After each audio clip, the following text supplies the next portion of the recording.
Welcome, everyone. Welcome back to another live show. This is your host, Danny Dhaiphong. Do hit the like button as you come on. That helps boost the stream in YouTube's algorithm. And we're going to get started right now. So, just hours after China's foreign ministry warned Trump that, quote, kneeling to the U.S. is like drinking poison to quench your thirst, end quote, reports are saying that the Trump administration has reached out to China through multiple channels to seek a settlement on the trade war. Trump looks like he is once again bending the knee to China. But what's simmering beneath the surface is far more dangerous. The U.S. military is now conducting massive war games in the Pacific, preparing for a potential conflict with China, even as it remains mired in Ukraine and escalates threats against Iran in West Asia. Is Trump's American empire now spiraling into war on multiple fronts and collapsing under its own weight? To discuss all of this and much more, I have two friends of the show. The first is Brian Berletic. He is the host of the New Atlas. Brian, good to be back with you today. Thank you so much for having me back. Yes, and we also have Carl Jha. He is the host of Silk and Steel podcast. Thank you, Carl, for coming back on tonight. Thanks for inviting me, Danny. Yes, of course. Okay, everyone, hit that like button as we get started here. So, yes, I wanted actually to begin with this warning from China's foreign ministry, which has led to reports that Trump is now reaching out to multiple channels to essentially work out this trade war, self-inflicted wound by the United States.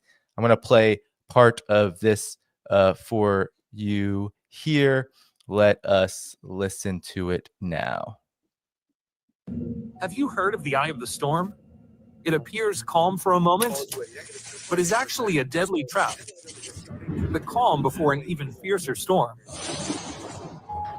The U.S. has stirred up a global tariff storm and deliberately targeted China, playing a 90-day pause game with other nations, forcing them to limit trade with China. This is just like the deadly trap of the eye of the storm. Bowing to a bully is like drinking poison to quench thirst. It only deepens the crisis. The U.S. once accused Japan of dumping semiconductors and crushed companies like Toshiba. Later, it forced Japan to sign the Plaza Accord, pushing the economy into decades of anemic growth. The U.S. also used long-arm jurisdiction as a weapon, breaking up France's industrial giant Alstom, robbing the country of a national champion. History has proven compromise won't earn you mercy. Kneeling only invites more bullying. China won't kneel down. So I wanted to begin the show there, gentlemen. And then here is just a quick segment of what Donald Trump said in relation to the impact of what this trade war, what the tariffs are going to cause to the United States. Selling this stuff. Much of it we don't need. Somebody said, oh, the shelves are going to be open. Well, maybe the children will have $2 instead of $30, and maybe the $2 will cost a couple of bucks more than they would normally. But we're not talking about something that we have to go out of our way. They have chips that are loaded up with stuff, much of which, not all of it, but much of which we don't need. So, gentlemen, how about we begin with you, Carl, your reaction to what appears to be just more backtracking from Trump, and also at the same time doubling down on China of not backing down from the United States. I mean, Trump is doing what he always do. He's talking out of his ass, and his Trump supporters will eat it. But what China, the China's video surprised me, to be honest, because so far the Chinese things coming out of Chinese foreign ministry, have been stuff like win-win, and Xi Jinping used to say the world is big enough for both United States and China. And this video is pretty explicit. I mean, it states out how China sees the situation. China sees this as another U.S. attempt to impose another Plaza Accord, except this time on China, is to hobble China's progress in order to preserve the U.S. hegemony. And China would not back down. And this is something I think a lot of the Trump advisors fail to understand about China. The Chinese, the Communist Party of China, their one big pillar of legitimacy is that they ended the century of humiliation where, the past Chinese government had to bow down to the threats of foreign invasion or the foreign gunship visiting Shanghai. And signing one unequal treaty after another. The Chinese people will not stand by that anymore. And one of the things that Mao said that resonate with the Chinese people on the founding of the People's Republic of China on Tiananmen Gate in 1949 is he said the Chinese people have stood up. And during the Korean War, the Chinese commander of the Chinese Volunteer Army, Pen Dehuai, famously said, "The days where European powers can sail with a couple gunboats and impose their will on China is gone forever." That's the reality. That's a reality a lot of the U.S. elite fail to recognize, especially when China as a producer have all the cards. The U.S. Treasury Secretary Scott Bessent used to say, well, they're the producer, we're the consumer, so we have the upper hand because they need our money. They can't do anything without money. But the thing is, China is produce everything. U.S. traditionally just provide them with paper IOUs. Money is fungible. China can create money supply. China can also sell goods to other parts of the world.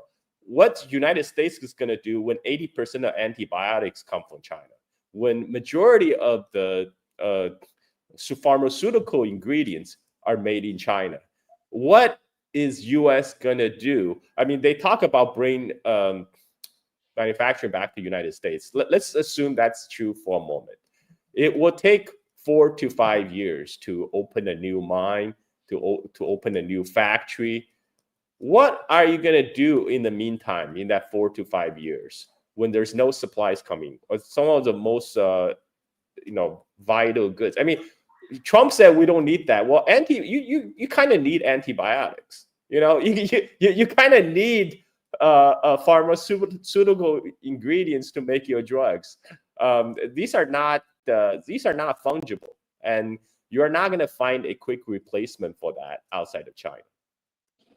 Yeah, Brian, I want to get you in here because what's your reaction to this warning from China that it's not going to back down, in lieu of the fact that this is part of what you've been talking about, an economic war that's part of a broader war on China? And of course, we have this new news about increasing sanctions on Iran, secondary sanctions on Iran, which is really a target on China's back relating to its big oil relationship with Iran. Your thoughts?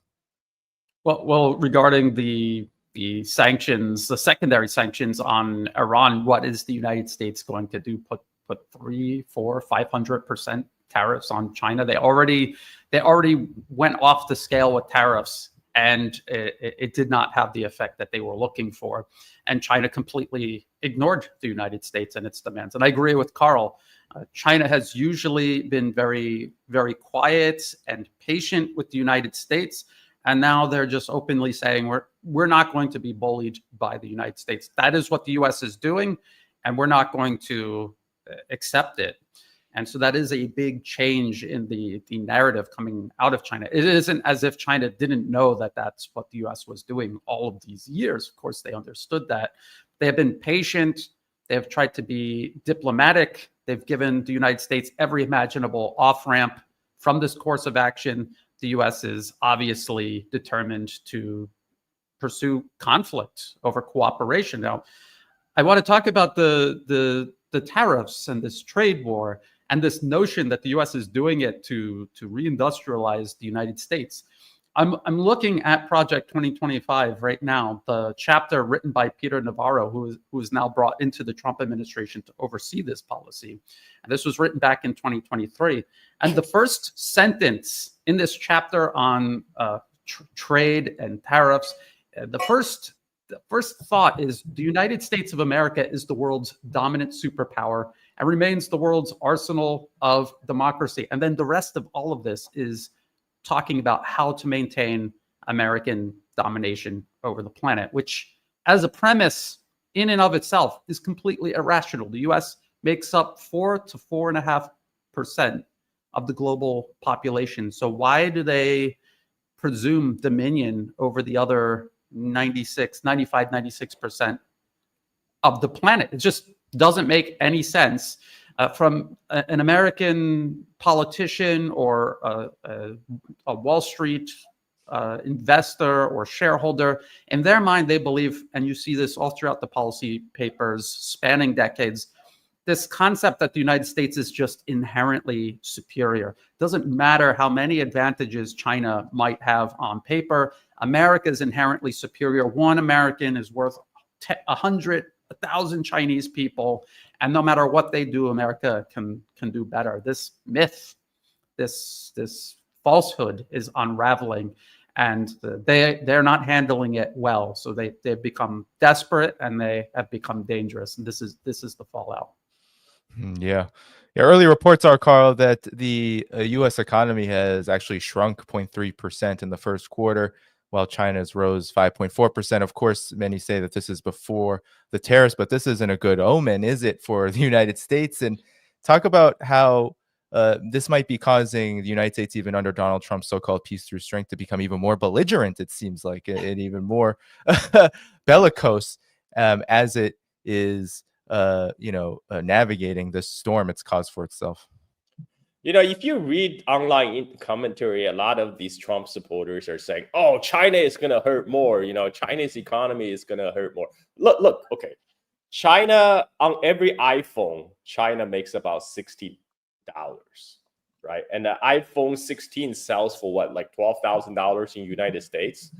And if you take away that iPhone import-export, China lose out on $60 per iPhone.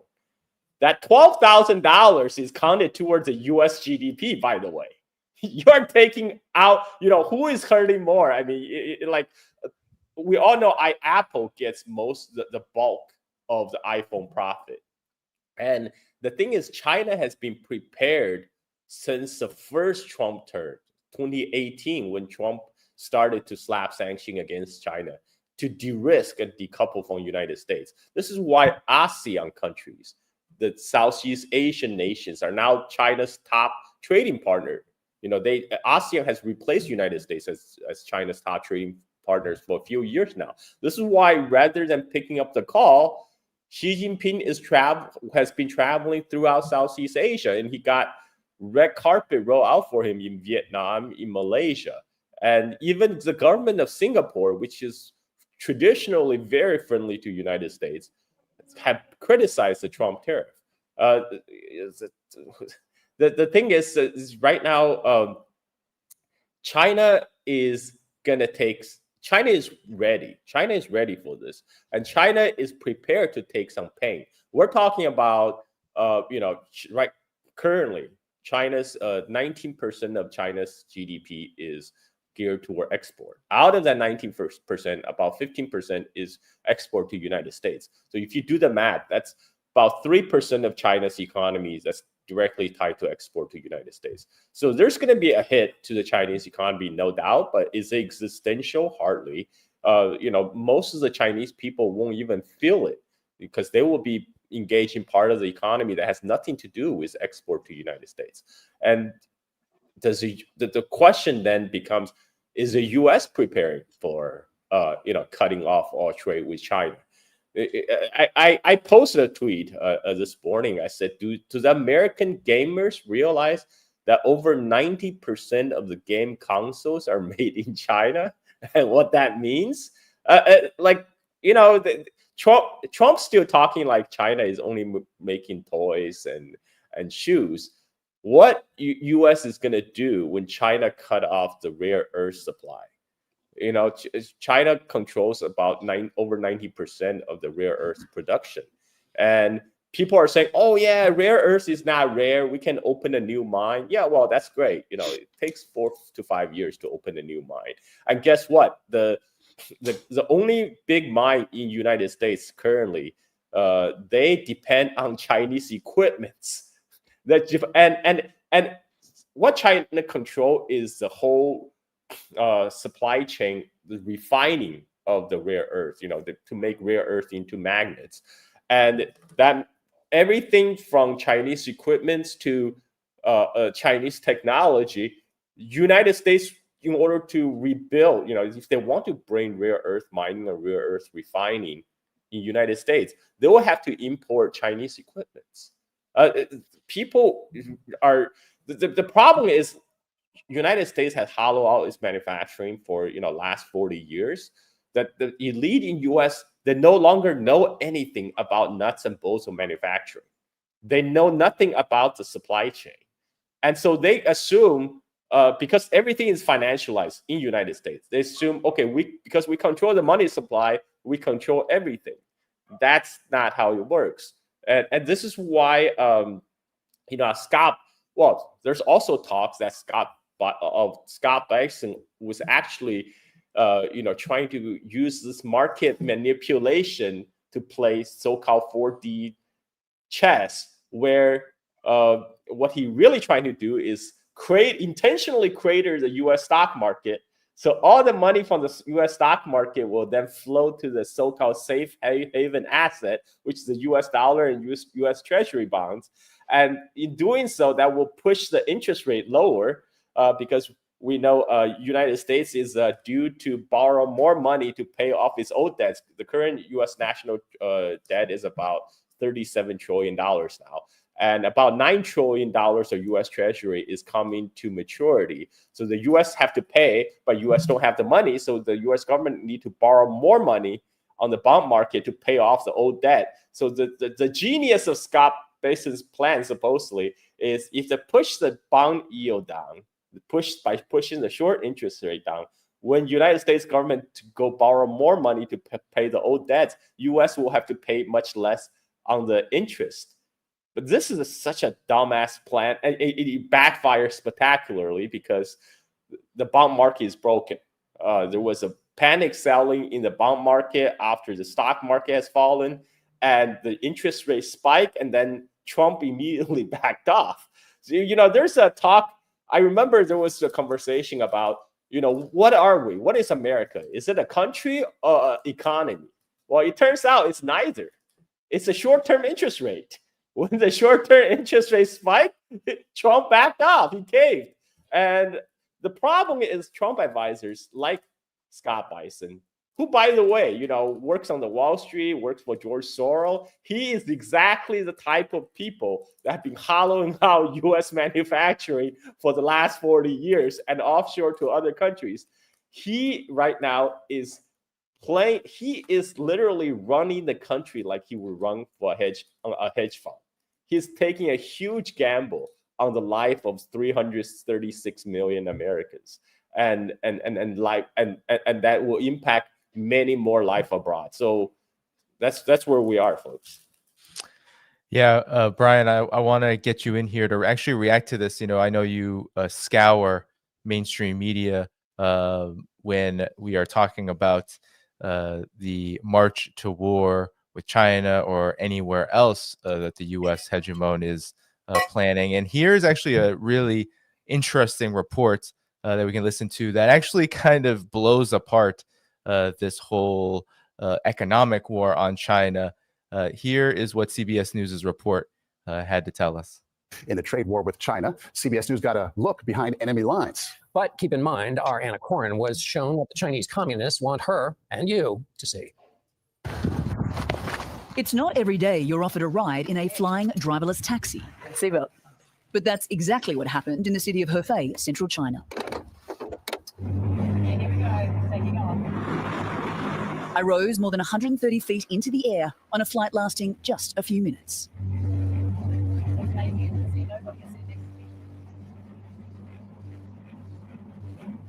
It was the first stop on a media tour where China wanted to show us how their economy is ready to move forward with or without the United States. EV company NIO, an industry leader of Anhui province, was part of the tour. Its factory, with 97% automation, has the ability to produce 300,000 cars a year, selling on average for $40,000. Well, there's no denying the trade war is going to hurt China's economy. Companies like NIO prove that the country's future growth and success is no longer pegged to the United States. That point was also made at world-leading battery maker Goshen High-Tech, that's currently designing a battery that will last up to 620 miles before needing to be recharged. We have a saying in China that you never put your eggs in one basket. So I wanted to stop there because, Brian, this is essentially the United States' mainstream media essentially admitting that this is all an absolute failure, which then I know you talk about the dangers of U.S. Failures, or the U.S. empire's failures. So your reaction to this? Well, those communists and their flying cars and behind enemy lines, and it's yes, and it's, you know, she went to China and she can see the world, the possibilities that the U.S. government and the corrupt corporate financier monopolies behind it are denying to the American people, and she will still, just for that paycheck, lie to the American people's face and depict China as some sort of threat to the United States, when in actuality it is a huge opportunity for cooperation if the U.S. could get past its supremacist mindset.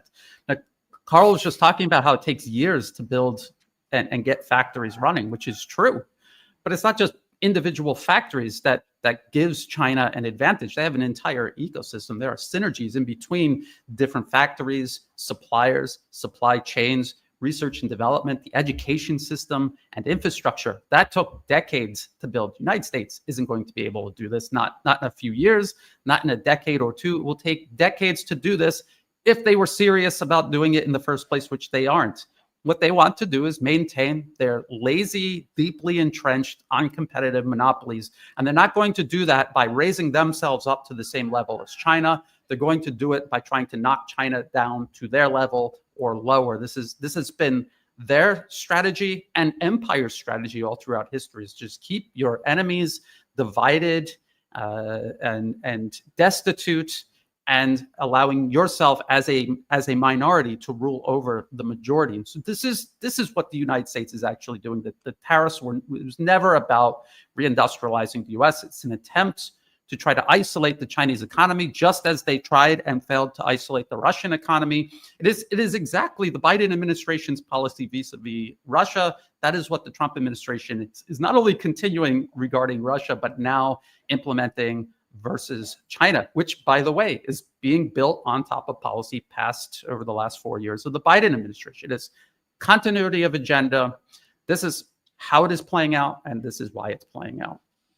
Carl, I want to get you in here. Let's finish the video, though, because it actually gets better. It's on 1.25 speed, everyone, just so in case you are wondering why it's going a little fast.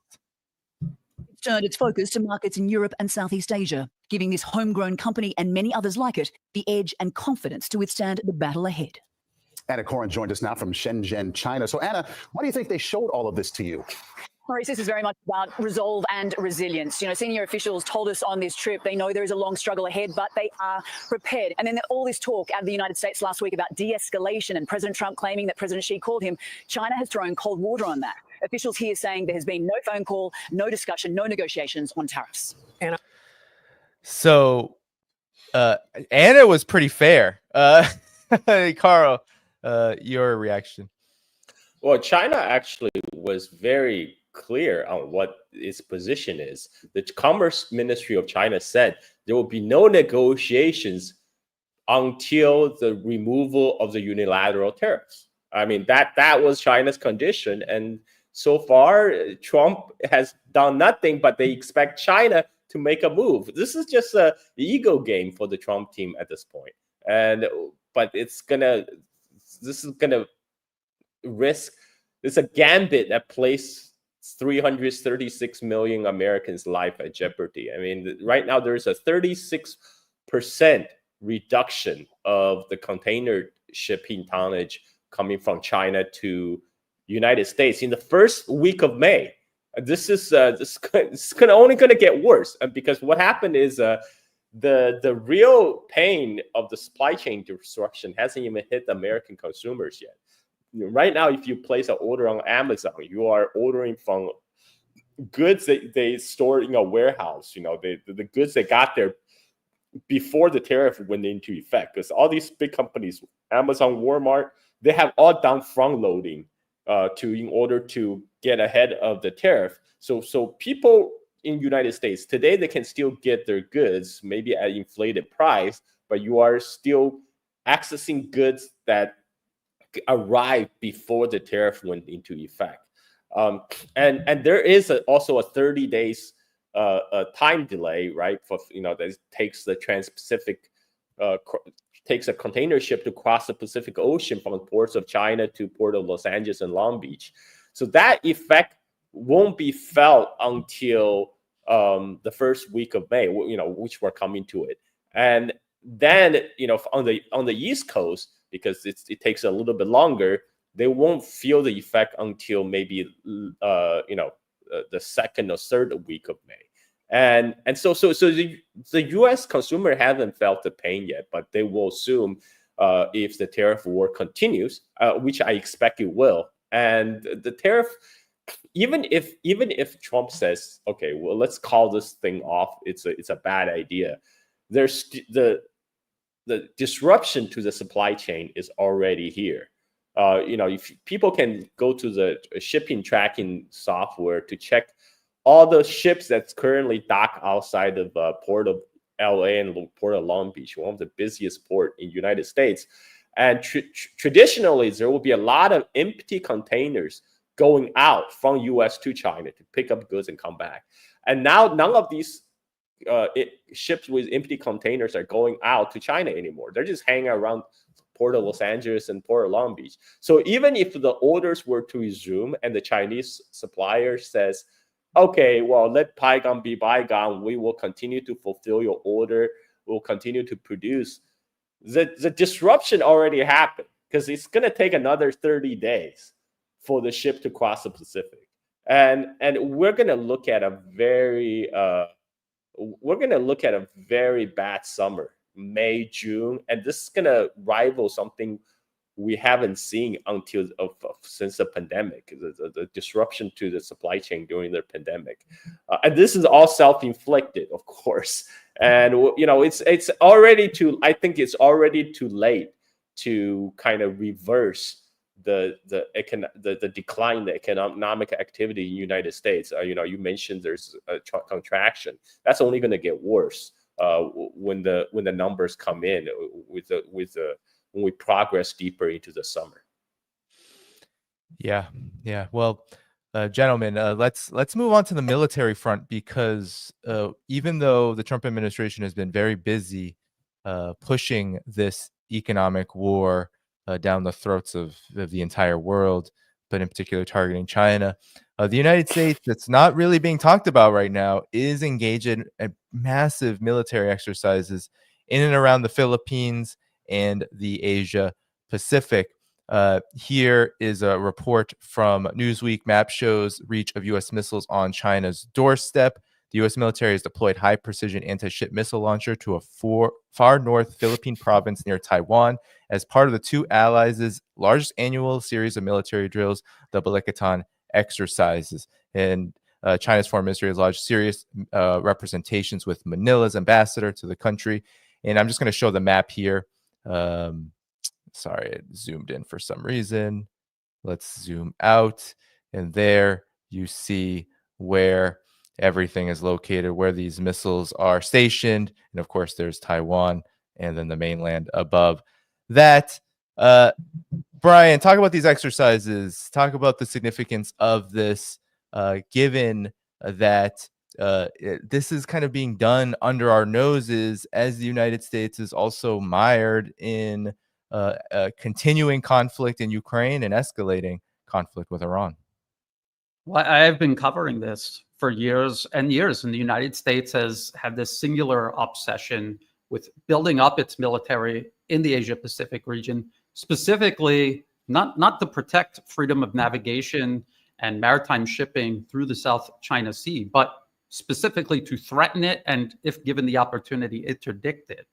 And I've talked many times in the past how U.S. government and arms industry funded think tanks like CSIS admit that the vast majority of shipping going through the South China Sea is either coming from China or going to China. How all of the nations in the region, despite these maritime disputes that they all have with one another, they all, almost all of them, count China as their largest export market and source of imports.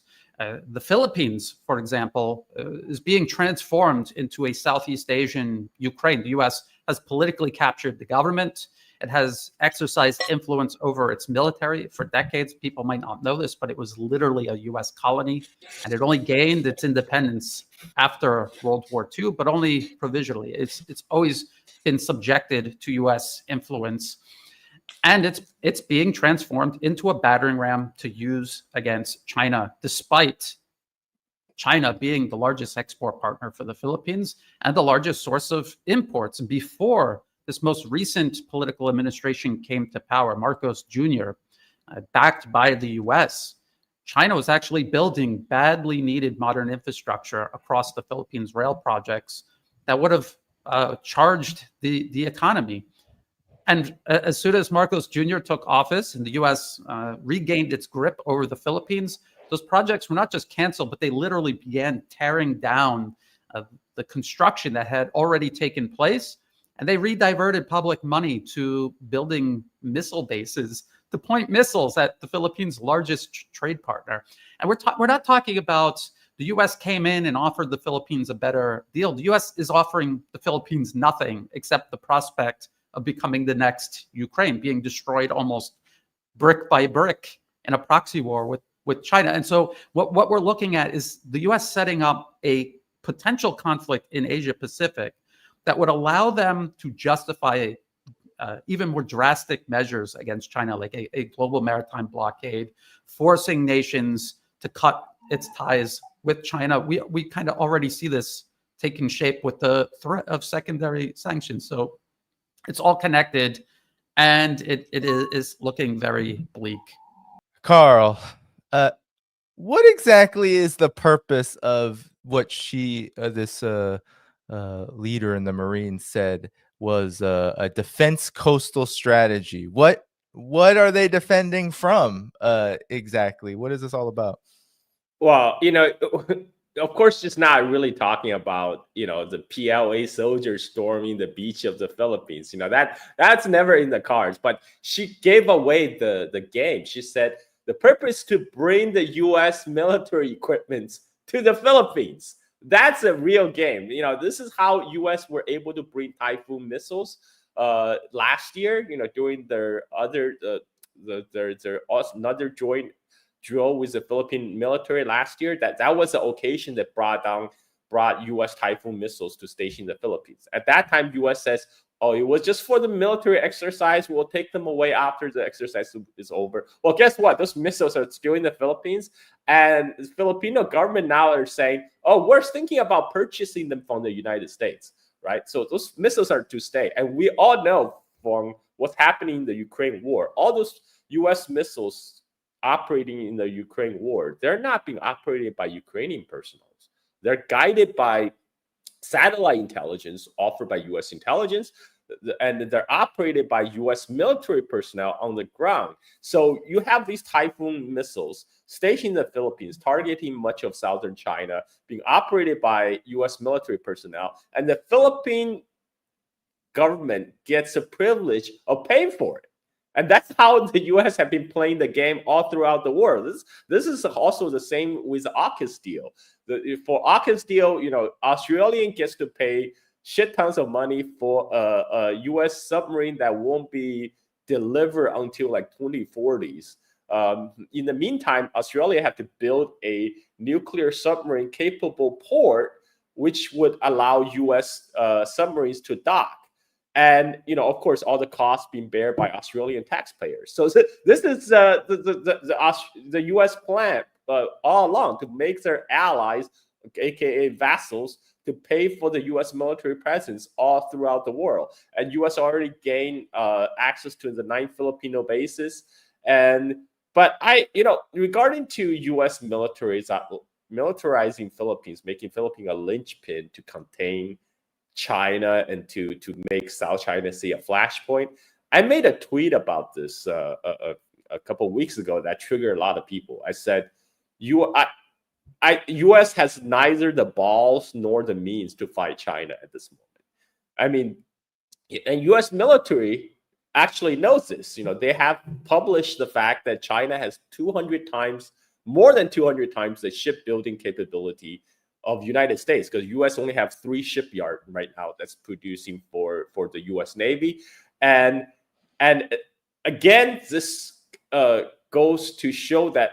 By the way, this also goes to show the whole Trump administration claim about bringing jobs back to the United States is bogus, because right now, what Pentagon right now, what they intend to do is they intend to contract out building of U.S. warship to South Korea. This was widely published, this whole plan, because they said, okay, we realize the warships can be built much cheaper in South Korea.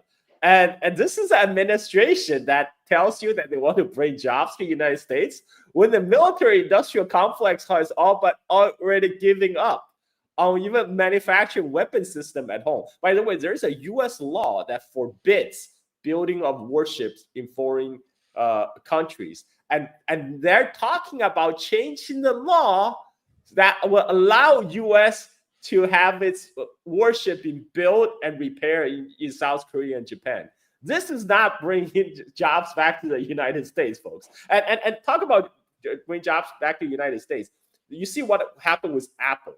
Apple has announced they're going to ship enough production of iPhone to India, so they will have this will supply the U.S. market with made in India iPhone. So what that means is the Americans will get the special made in India iPhones, while the rest of the world will get made in China iPhones. And all the Trump supporters are taking this as a big win.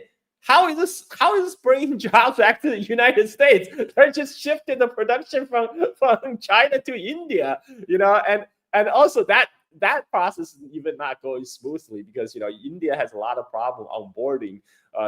Apple has tried this strategy for more than 7 years now, by the way, and they have only managed to shift about from 15 to 20% of the iPhone production to India. But they just need to shift a little more, because to satisfy the U.S. market, they need about 26% of their production to be located to India, and then they ran into hurdles, because in order to expand production in India, they need to import Chinese equipment. They still need to import Chinese equipment. This is the whole thing about so-called off decouple from China.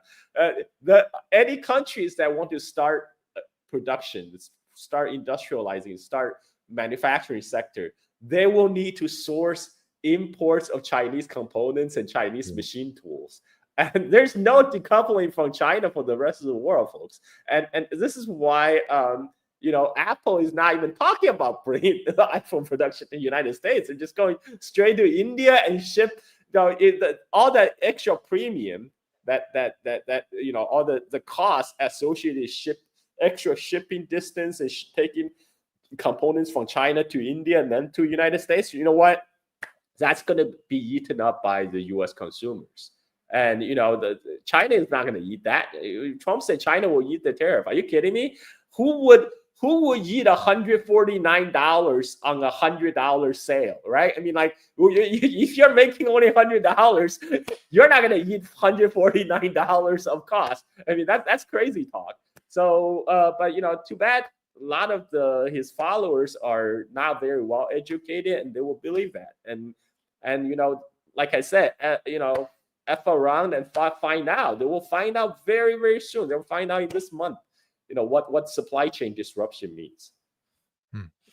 Yeah, Brian, every time military exercises, which don't get a lot of attention, but are a build up to war on China, they always mention, even if they're not centered around Taiwan, which they hardly ever are outwardly centered on Taiwan. Even the report that we read earlier, near Taiwan, it's usually all about Taiwan. Why? What exercises like Berletic, why do they even reference Taiwan, or why would reports reference Taiwan in relation to these such exercises? It's kind of crazy listening to the Western media talk about Taiwan, and this should be the biggest clue to people, whether you're listening to conservative or liberal media in the West, and even some corners of the alternative media. The fact that they all tell the same lie about Taiwan, that it's some independently governed island. They make it out as if it is a country. Sometimes they even say it's a country, when in reality it isn't a country. And even the U.S. State Department, even Undersecretary Marco Rubio, mentions there's a one China policy. What is the one China policy? It's spelled out in the Shanghai Communique from the 1970s. The U.S. Made with China, the actual government in Beijing. And it means there's only one China. Taiwan is part of China. There's only one legitimate government of all of China. It's the People's Republic of China based in Beijing. This is what the United States recognizes. This is what international law recognizes. Taiwan is an island province of China. And yet all of the Western media pretend as if it's some sort of country being bullied by neighboring China. And so just that in and of itself, and then all of this talk about these military exercises in and around Taiwan, I don't think that it's necessarily just focused on Taiwan. I do believe there's a huge component of this aimed at disrupting maritime shipping through the South China Sea. But Taiwan is one of these issues. The U.S. has managed to hold on to Taiwan despite it being part of China, backing a separatist administration there on Taiwan, arming it, actually stationing U.S. troops there, a huge provocation. And they know that if the status quo is maintained, inevitably Taiwan is going to fully reunite with the rest of China. They know this. And even with everything that they're doing right now, the trend still is toward reunification. If you look at the economy, the local economy in Taiwan is heavily dependent on the rest of China. If it were to declare independence and cut itself off from the rest of China, the economy would collapse. Just like with the Philippines, the U.S. isn't offering an equal or better alternative to the type of cooperation and opportunities the rest of China offers Taiwan. They're not offering them anything. There's no way for them to replace that business. The vast majority of exports from the island of Taiwan go to the rest of China, and essential inputs for their semiconductor and electrical component industry come from the rest of China. They cannot replace this anywhere else. So the economy would simply collapse. If you go through U.S. policy papers spanning many years now, as a common thread through all of them, and we've even heard U.S. politicians say this, if there is some kind of conflict over Taiwan, or if reunification seems inevitable, if China doesn't blow up the semiconductor facilities, we will blow up the semiconductor facilities. We want to make sure that when reunification happens, the only thing that China gets is an island that has been scoured of industry infrastructure. They don't say people, but obviously if everything else is gone, so are the people. The population will be devastated as well. So this is their plan for Taiwan, and they've written it in numerous policy papers. They've admitted it publicly. Just getting back to the point Carl was talking about, the factories not going back to the U.S., but just being shifted to another country. Even Trump supporters, I think in the back of their mind, realize this has nothing to do with reindustrializing the U.S. That is so far-fetched and ridiculous.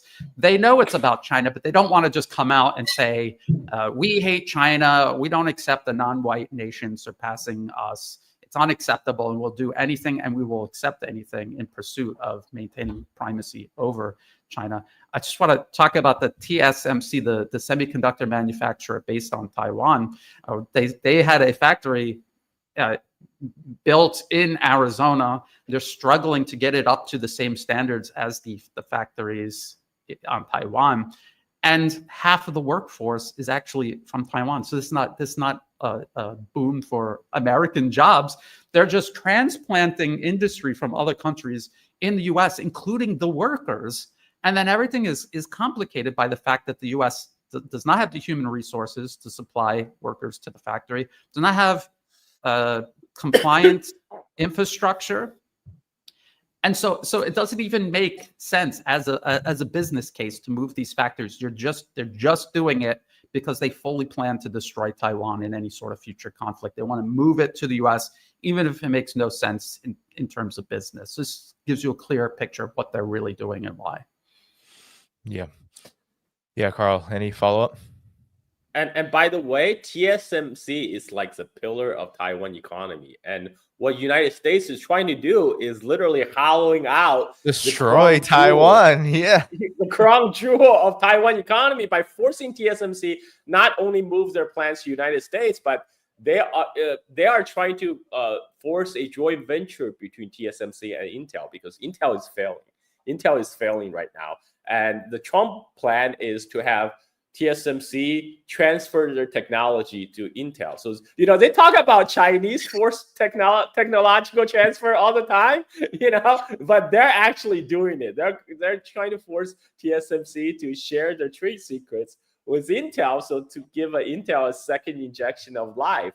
And again, how what does this do for Taiwan?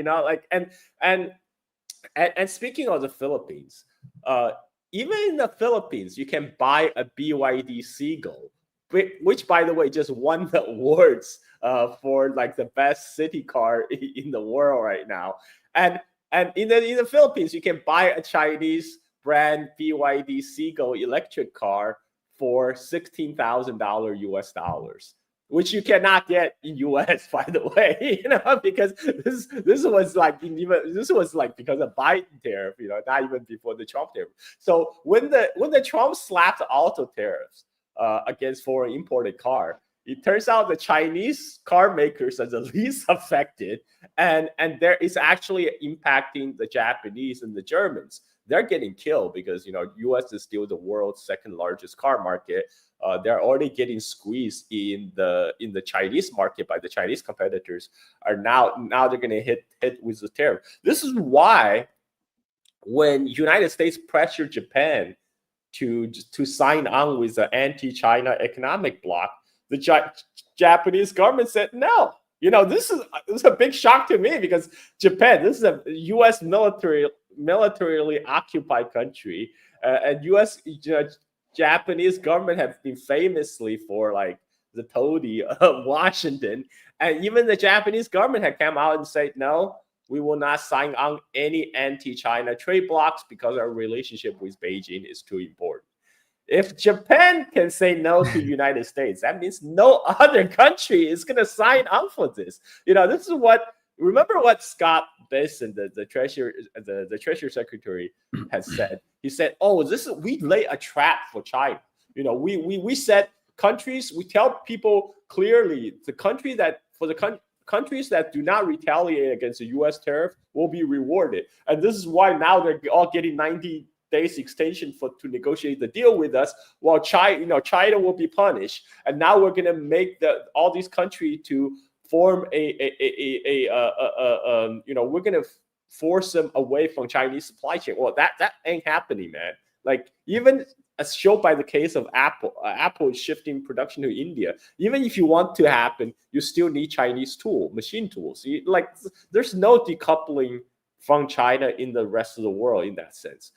Whereas U.S. with the new secondary sanction against Iran, this is just literally U.S. applying embargo against itself, from the rest of the world. We're going to have to see how that plays out. Carl, follow up, I wanted to ask you, given these military exercises and where they fit into this, because we're talking about decoupling, and the United States has been using military relationships, what they call partnerships, or maybe military coercion, we should call it, against Asia Pacific countries to essentially decouple them from China. But I want to ask you, is China ready for the kind of war that the United States is preparing for, given that there are some who still believe that actually China is not prepared for this? But what do you make of the ways in which, because there is a lot of panic about how China responded to violations of the One China policy over the last couple of years, staging what are becoming now regular military naval exercises around Taiwan? Well, I mean, first of all, U.S. is already at war with China. U.S. have been waging an economic war on China since the first Trump administration, since 2018. And China, in 2018, when that first sanction hit, that was a big wake-up call for Chinese government, Chinese businesses. Since then, they have tried their best to insulate themselves from impact of widening sanctions. This happened throughout the Biden years when Biden tightened the chip sanctions. So China is prepared. China is prepared for the eventuality of decoupling from the United States. This is why Xi Jinping is not bothered. He's not. This is why he's not calling, or like some U.S. pundits say, bending the knee, because they kind of gave up on this negotiation with a rogue regime in Washington. That's kind of pointless because they can just change their mind just like that. That's why China is focused right now to develop their relationship with the rest of the world, but particularly the countries in its neighborhood, like Southeast Asian nations. This is why Xi Jinping traveled to Vietnam. Xi Jinping traveled to Malaysia, and with Vietnam's case is more striking because for a while people in Washington are talking as they could use Vietnam as some kind of counterbalance, use Vietnam to balance against China, to contain China. But what really happened, and when they talk about decoupling from China, they're talking about moving supply chain out of China into Vietnam. But what actually happened is, as the factories are moving into Vietnam, as a lot of the Chinese factories are moving into Vietnam, it's the Chinese supply chain that gets extended to Vietnam, because all these factories that set up in Vietnam, they still source their parts and machines from China. And Vietnam has a big advantage precisely because its proximity to China, to the Chinese market, to the Chinese supply chain. So Chinese supply chain currently is being built out throughout Southeast Asia, to Vietnam, to Malaysia, to Indonesia. And this is Southeast Asia is a huge market, 600 million people. And even Philippines, like I said, even Philippines, they get BYD electric cars. China itself also has been building up its military. This is what the U.S. supremacists really worry about, because they understand when China's economic power grows, so does its military power. When China start expanding out its shipping building capability, that means it can also build more Navy warships. Currently, China builds out 7 warships for every three warship that U.S. builds, and this is on a good year for the U.S. Navy. Normally, it's more to like 7 to 1, and China has, China is already the world's largest navy by number, but not by tonnage, not yet, because U.S. still have big capital ships like the big aircraft carriers. But China is very quickly ramping up, and with the size of Chinese economy, which I don't believe the nominal dollar term is a apt description of the Chinese economic size, because I do not believe Chinese economy at this time is smaller than U.S. economy, right? Even if it is in the nominal dollar term. And I actually think even the PPP calculation with the power purchase parity calculation, that China's economy is 1.5 times the size of the United States. I even think that is too conservative, because if you look at the Chinese electric generation, their power generation is twice that of the United States. If you look at the Chinese car market, there's 30 million cars being sold in China. That's twice the number of cars that's sold in the United States. By every other matrix, Chinese economy, it's at least twice the size of U.S. economy. And that means that China has the resources, even though they spend a much smaller percentage of their GDP on military, they can still outproduce and outbuild U.S. Navy. And this is something that U.S. Navy also recognizes. This is why they're trying to loop in as many countries as possible, because they recognize U.S. alone cannot confront China. This is why they're trying to loop in the Philippines, trying to loop in South Korea, and loop in Japan. But I don't think even Philippines, Korea, and Japan are really eager to fight China because the fight is going to happen in their neighborhood. Their economy is going to be devastated. Any disruption to the Southeast Asian trade network is going to negatively impact all the countries in their neighborhood. None of the country want to see that. Philippines just happened to be a special case because Philippines is ruled by a very corrupt oligarchic families, and they have deep tie with the United States. And Bongbong Marcos' dad, Ferdinand Marcos, stashed all his ill-gotten gains, all the corrupt money in the U.S. that was being frozen by U.S. government. So if Bongbong Marcos want to see any of that $30 billion that his dad stashed away, he will have to do U.S. bidding. So that's what it really is about. But that Philippines is an outlier. The rest of the country in Asia, none of them want to have to choose between China and United States. They want to do business with both. Right now, it's the U.S. that's forcing them to say either my way or the highway. You are either with us or against us. And that actually pushed these countries even further toward China's embrace, as we have seen in the past couple of weeks. Yeah.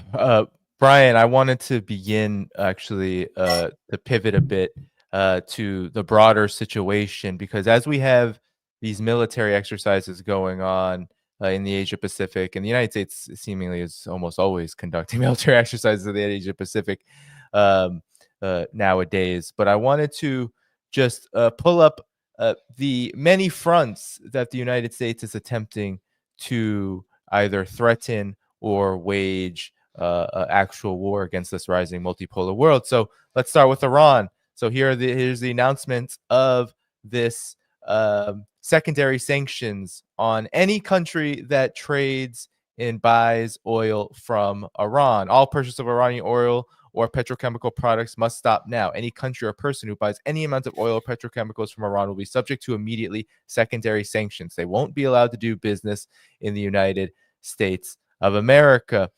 But that's not all. We had who many people are calling drunken Pete Hegseth.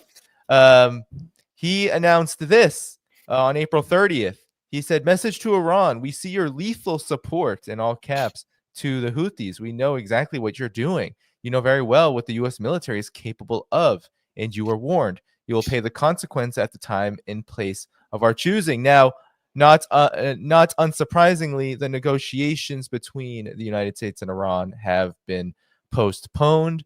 And then lastly, we had this vaunted minerals deal, which is really not about minerals at all, but in it blames Putin for the invasion of Russia. Sound familiar? Donald Trump is finally blamed, according to the minerals deal leaked to the Telegraph, Russia for the war in Ukraine. It states the United States of America has provided significant financial and material support to Ukraine since Russia's full-scale invasion. I know you have just covered, too, that arms sales to Ukraine are moving forward from the U.S. So talk about this many-front war, because it seems like Trump is attempting to pivot toward China, but yet it is attempting also to confront all three of these rising powers to the east at the same time.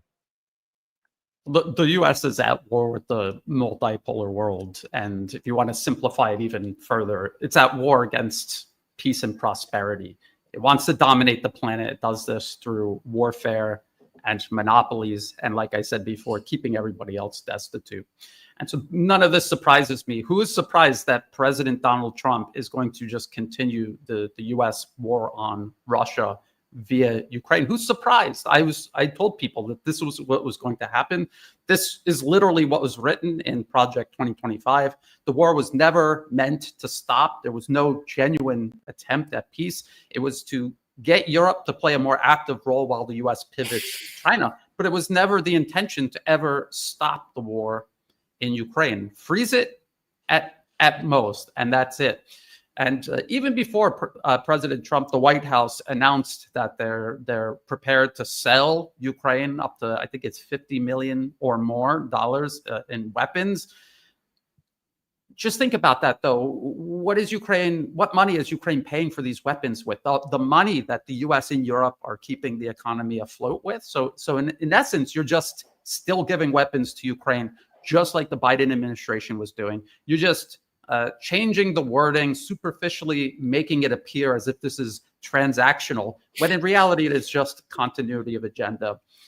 You have to keep Russia pinned down in Ukraine, overextended in Ukraine, so that it is unable to help with Iran or with China, two of Russia's close allies. And now with Iran, again, there's no surprise here. Did anyone actually think the US was interested in peace with Iran? Why would anyone think that, especially under the Trump administration?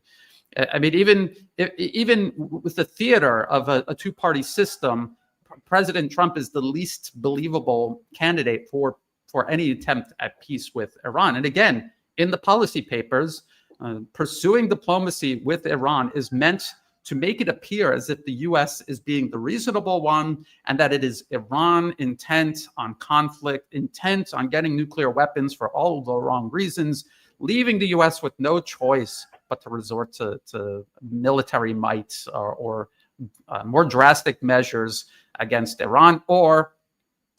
And this is in these policy papers. I always go back to the 2009 Which Path to Persia paper from the Brookings Institution.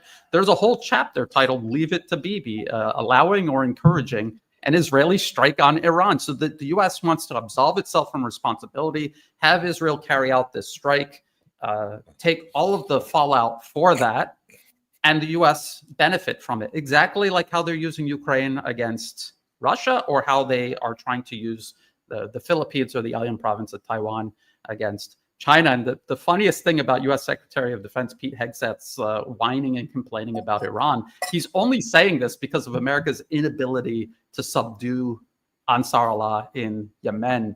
We just watched a U.S. warplane slide off a U.S. aircraft carrier while it was taking evasive maneuvers from incoming Ansar Allah missiles, anti-shipping missiles. So that is the first actual admission. We've heard many claims by Ansar Allah itself that they've been targeting U.S. aircraft carriers. This is the first time the U.S. media has not only admitted it, but has admitted material loss because of Ansar Allah anti-shipping missiles. The other problem that the U.S. has is that they're unable to establish air superiority over Yemen. And we're not talking about Iran. We're talking about Yemen, which has been under siege by the U.S. and its proxies since around 2011. And the reason why is because Ansar Allah has capable air defense systems, not just man-portable systems, but air defense systems that are capable of reaching both U.S. drones and warplanes at their maximum service ceiling. So that means they have these MQ-9 drones flying over, picking targets, guiding munitions to their targets, but Ansar Allah is capable of taking them down. And this forces the F-35s, F-22s, whatever the U.S. is using, this forces them to carry out standoff strikes, meaning they launch missiles well out of range of air defense systems in Yemen. But that means they're using standoff, long-range, precision-guided weapons that are in short supply, and it has limited effectiveness versus just flying over the country and just dropping bombs at will. So if this is the problem the U.S. has run into just in Yemen, what does this say about some sort of conflict, future conflict with Iran or even China for that matter? Yeah. And that's why I wanted to ask you, Carl, will this work? Because, you know, a lot of people thought that Donald Trump was going to peace through strength his way into settling some kind of deal with these rising multipolar powers. The United States would act as a normal country. But as we see here, as what Brian just explained, it's actually going full throttle toward escalating against all three of them. And yet Yemen, I mean, they're shooting down F-18s. They said that they've separately shot down an F-18. They've shot down dozens upon dozens of MQ-9 Reapers. How is this going to go for the United States as it moves forward? Well, I first want to talk about just giving money and weapon to Ukraine, right? That's not charity for Ukraine. That's a charity for the U.S. military-industrial complex. You know, that has always been the goal. Like Julian Assange has said about Afghanistan war. Afghanistan war is never about winning the war. It's about wash the vast sum of the money from the taxpayer basis of the United States and Europe and into the hands of a few minority of transnational security elite. And that's exactly what these proxy wars are designed to do. And this is why they pivot from one war to another, from Iraq, from Afghanistan to Iraq, and now to Ukraine, and now to Yemen. And this is to benefit their buddies in the defense industry, the arms lobby, and and remember, Trump said he will resolve the Ukraine war in the first 24 hours. Well, I mean, none of his reporters is bringing that up again. And remember, back in December 2023, there's a lot of social media posts saying, the Houthis are about to find out why we Americans don't have health care. Now it's a year and a half later. I mean, U.S., like I said again, U.S. has no capacity to actually take on a peer competitor, near peer competitor. I mean, forget about China or even Iran. They even have problem dealing with Yemenis, and also the whole Yemeni strike shows the vulnerability of the U.S. aircraft carrier to ballistic missiles. Now, China, they have automatic lights off factories making cruise missiles and ballistic missiles. They're unmanned factories, basically full robotic assembly line making missiles 24/7. You think if you have trouble with Yemen, you think you can go up against that kind of industrial power? It's ridiculous. This is why I said what I said on Twitter. I say U.S. lacks U.S. has no balls and no means to really fight a war against China. And so we're back where we're here today. So you should have people like Trump throwing up a tantrum in the White House, and Xi Jinping is just completely ignoring him. Brian, elaborate more on what Carl was talking about, not having the means here, because you do a lot of work on the U.S.'s actual military capabilities. What do its capabilities tell us about its actual, posture, its ability to wage this multi-front war? And what is the danger here then of where the U.S. will go should it not be able to, as we are already seeing Yemen, Ukraine, we're already seeing the kind of fractures and cracks in its power. Talk about its actual capacity and what it means for the direction that the U.S. as a hegemon goes in. Well, I agree with Carl. The United States has no ability at all whatsoever to confront, fight, and defeat China head on. They understand themselves that is impossible. It's not possible now, and it's unlikely it'll ever be possible anytime in the future. And what they're worried about is in the beginning, when the United States reigned supreme over the globe, there was this huge disparity between the U.S., its capabilities, and the rest of the world. And even then, they had problems in places like the Korean Peninsula or in Vietnam or in Afghanistan. I saw someone in the comment section saying the U.S. hasn't played its real hand in Yemen yet. Well, they haven't played their real hand in many conflicts, I guess, for decades now. When will they play their real hand? I don't know. The problem is that disparity has not just narrowed, but now it is increasing again, but in favor of nations like China. The technological playing field is being leveled, and in some ways, nations like Russia, China, even in some instances, Iran, are developing capabilities the U.S. doesn't have. It's not that they couldn't develop it, but the system that the U.S. has in place is incapable of doing it. Now, the problem is the United States realizes this, and they have adopted an asymmetrical strategy to deal with China, also with Russia, also with Iran. And we saw this strategy play out successfully in Syria, for example. That was a proxy war. The U.S. was waging war against Syria by proxy. They initially failed. They managed to freeze the conflict.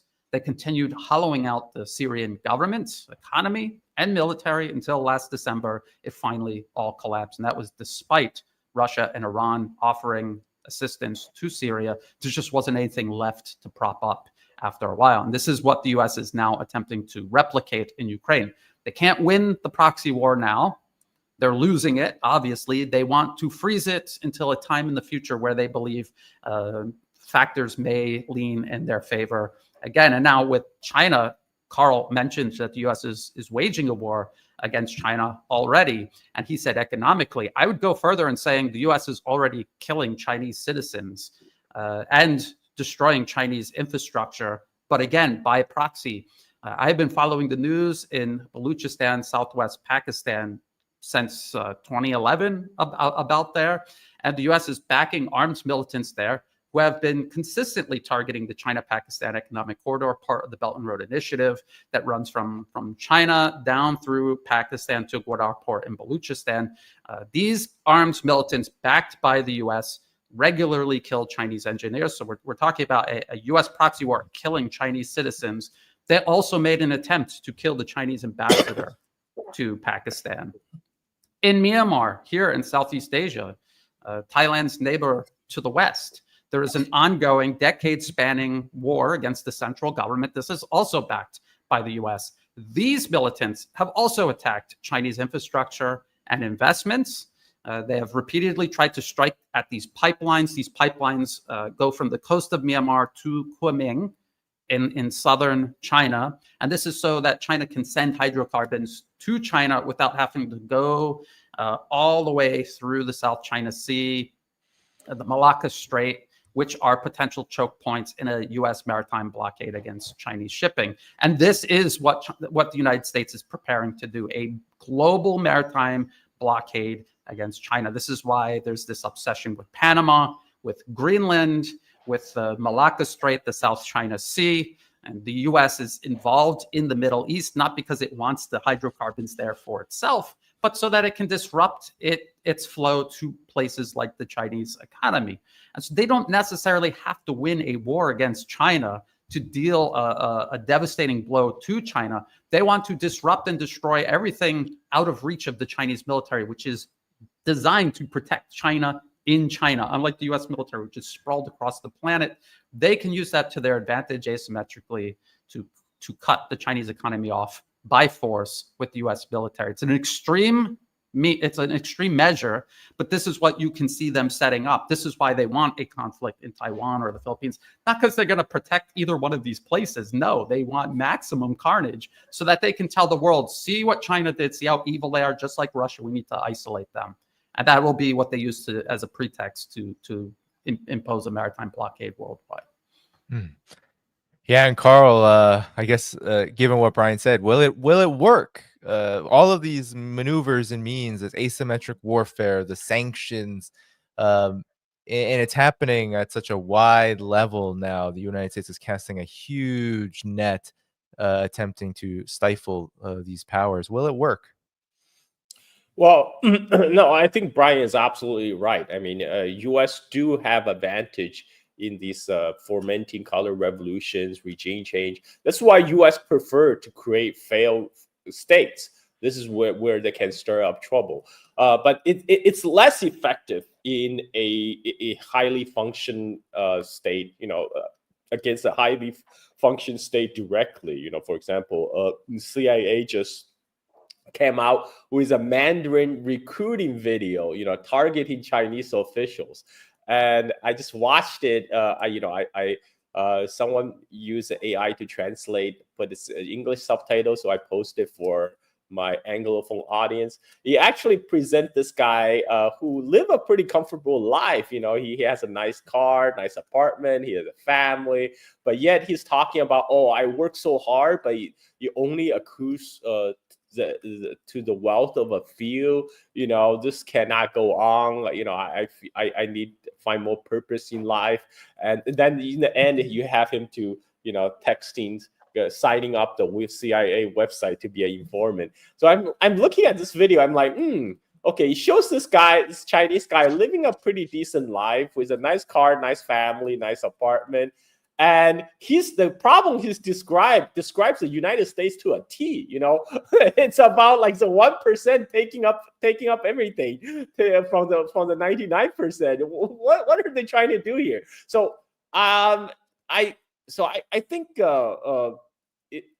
while U.S. have very great success in some cases of fomenting unrest around the world. But right now, U.S. is facing the greatest instability in its at home, because, like I said, a lot of the U.S. empire problem is actually self-inflicted. You have now Trump is basically embargoing the United States through his tariff policies, and he has effectively turned the rest of the world, shift the world's opinions against the U.S. There's actually a recent global, I think it was Gallup poll, that showed the perception of China actually are slightly turning positive in the U.S., but it's also a changing, around the world, because this is, by the way, this is Trump's doing. Just in the matter of a few weeks, after he slapped a slapped tariff against the rest of the world, and then he said he's really want to isolate China and need people's help, and even Japan said no. That right now, China looks like a stable country, a country for stability on the world stage, whereas U.S. is this rogue regime that's creating instability. It's obvious for everyone right now. So U.S. is actually making it harder for itself to continue to be the force of mischief around the world, because the U.S. capacity will be severely constrained in the coming years, especially after we have go through the consequences of Trump's actions, with now China sanctioning U.S. on the rare earth exports. U.S. military industrial complex needs those rare earth to get into the components of their weapon parts. What are they gonna do? What are they gonna do in the next 4 to 5 years? I do not believe for a moment they will be able to find. I mean, eventually, if eventually maybe they can build the supply chain in 10 years. I believe that, but what are they going to do in the next 4 to 5 years? They're sabotaging. They're shooting. Don't interrupt your enemy when they're shooting themselves in the foot. I think this is why Xi Jinping is not calling. Yeah, Brian, any final thoughts on this?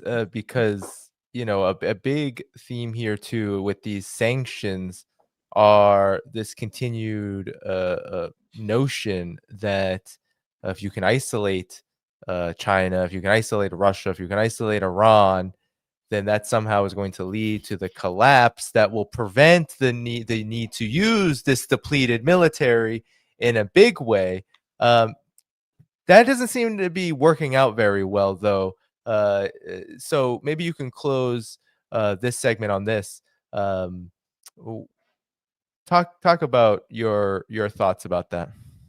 Well, I just wanted to mention, I forgot to mention the situation in Xinjiang inside China's borders. That was also the United States. The U.S. was killing hundreds, maybe thousands of Chinese citizens, both Uyghur minorities and everyone else in China, by backing this separatist movement. And that was terrorism that spread across the rest of China, outside of Xinjiang, and even across the rest of Asia. There was a terrorist attack here in Bangkok, Thailand, where I'm based, a place I used to walk by very often, actually killed 20 plus people. And then a lot of those terrorists were transplanted into Syria, where they helped overthrow the Syrian government there. So this is what I'm talking about, the threat the U.S. poses. And then Carl was talking about the military-industrial base and creating their own supply chains to make up for inputs that China is no longer allowing to be exported to the U.S. I just want to point out, all throughout the conflict with Russia in Ukraine, the U.S. has been waging. They have had to expand their military-industrial production, and they have completely failed. And this is 3 going on to 4 years, and they have utterly failed to expand military production to win their own proxy war against Russia in Ukraine. And if it's that desperate and they're still failing to do it, what makes anyone think that they're going to somehow overcome this in any other area, especially when the threat isn't as immediately urgent as it is in an ongoing proxy war? So there's all of this for people to think about. At the end of the day, I would warn people against underestimating America's capacity to create death and destruction, to destabilize. It is always easier to destroy than it is to build up. I would say here in Southeast Asia, it's obvious for every single person living here, your option between subordinating yourself to the US and being used as the next Ukraine versus just cooperating and rising together with China. I've been here my entire adult life, just about, and I have watched the transformation take place. Carl was actually just here in Thailand not that long ago, and he saw the level of developments that has taken place since the last time he was here, which was about the first time I was here. And it is such a transformation, and it is only possible because of the rise of China. Otherwise, if the US had its say here in Thailand, Thailand would look like the Philippines, which is drastically underdeveloped for the region, has a larger population, a much larger population than Thailand, but a smaller GDP. But what I would warn against is the fact that just because it is in the national interests to cooperate with China and to reject the US and its interference, just like Europe has proven from 2014 onward, despite it being completely against their best interests, even their own self-preservation, they have gone along with this US proxy war against Russia. They have cut their economies off from Russia. The German economy is deindustrializing because of this. It is collective suicide as a continent, just about. And how did the US achieve that? Through politically capturing these countries, these governments, their institutions, their education system, their media space. And this is a problem that Southeast Asia right now has, is they have not secured their information space, their education system, or their political system from US interference, despite everyone claiming President Trump has dismantled regime change tools worldwide. They're still very much intact and in use and being used against these countries. I can see the US-backed opposition party going up and down the streets during local elections. They're still very active and they're still working their way in, and their agenda is still to turn the Thai people against China, which is also the same as turning the Thai people against their own best interests, just like the US has succeeded, not just in Ukraine, but across wider Europe. And I fear that this is kind of the reason. Yes, we see Japan and South Korea kind of pushing back, just like Germany was pushing back from 2014 onward. But ultimately, at the end of the day, when the final decision has to be made, the US still has that ability to compel them to choose against their own best interests rather than choose their best interests. Yeah.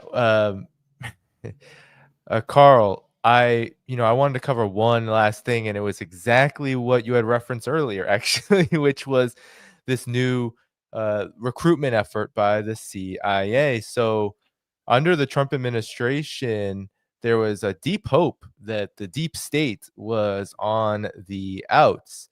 But it appears that there is a renewed focus on the attempt of the CIA itself to recruit, as the New York Times reports, Chinese nationals with new videos. It reflects a priority from the CIA director, John Ratcliffe, who has placed an increasing emphasis on the agency's intelligence collection on China. So a pair of new CIA videos released on May 1st aim to encourage Chinese nationals to spy for the agency, appealing to their frustrations and fears with the government and its corruption.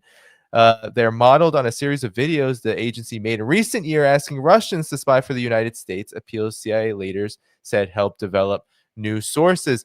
Now, I want to actually pull up and play a segment of this just so people can get a feel. So as you have talked about, Carl, this video is all about a frustrated Chinese official who is looking for a path out of quote unquote hardship and toil. Here is the video. It's in Mandarin and there are subtitles. So I'll play it on silent, just read those subtitles. I had to forge my own path. And there you can see him to do or not to do. The answer is obvious. We can no longer stand still. I refuse to lie down and took the first step, always the hardest. It's time to build my own dream. There you see the CIA. It's the dream. And there you see he said yes to the CIA. And here comes the message to join the CIA now. There you go, the emblem and all. So, Carl, talk about, will this succeed? Even people who have studied in China, who have lived in China, but work for these think tanks and CIA front organizations, they think that this ultimately this goes to that same mentality that was exposed in the Vietnam War era movie, Full Metal Jacket. Remember when the sergeant says, inside every gook, there's an American dying to get out. I mean, that's still the same mentality that permeates these thinkings around China or East Asia. People still think, oh, they're just like everyone is a potential American consumers that's ready to join us. That's not the case. China has been, I think, the most pro-Western generation in China are the people who grow up in the 60s, 70s, and maybe even early 80s, because those people who witnessed firsthand, especially during the early 80s, during the open and reform period, when they saw emerging out of the Cultural Revolution, they saw the huge gap in the material living standard between China and the developed West. And, many of them, turned them into like diehard pro-Western liberals. But for the generation that grew up after Cultural Revolution, I'm the first post-Cultural Revolution generation. I was born 1 month after Mao passed away. So from my personal experience, that life was getting better and better every year in China. But for the people who are born in the 90s, I was born in 1976, but for the Chinese people who were born in the 90s and 2000s, their experience was drastically different. They have been born into a much more stronger and more self-confident China.